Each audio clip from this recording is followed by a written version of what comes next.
how to obtain OEC while in the Philippines. And but parang kasalanan ko pa na nag-inform ako sa inyo na meron yung memorandum na lumalabas at baka ma-offload kayo. Ang daming tanong na hindi ko nasagot dahil nga sobrang dami pati mga nagme-message sa akin. May mga nag-comment din na kauwi lang daw nila ng Australia galing Pilipinas. Bakit hindi daw sila hinanapan? Well and good kung hindi ko hinanapan. Ang sinasabi ko lang, maraming tayong kabayan na na-offload dahil nga sa memorandum na to. Paano pag 4L7, mga 182, visa letter, 485 visa lang tinutukoy doon.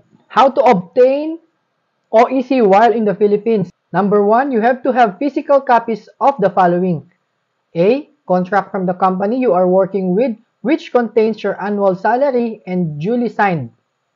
B, copy of your current visa. C, passport. Number 2, make an appointment account and appointment through DMW website.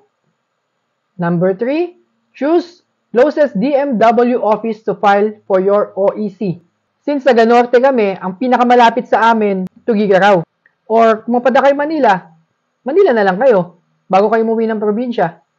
Number 4, make an appearance with your appointment and wait for a few days for approval. Print or screenshots your OEC visa to the DMW portal. Nasagot na siguro yung tanong ng iba sa inyo. Kasi ako wala akong idea. Yung mga tinatanong nyo, yun din lang ang tinatanong ko sa mga naka-experience. So kung may tanong pa kayo, comment nyo lang, baka sakaling masagot ko.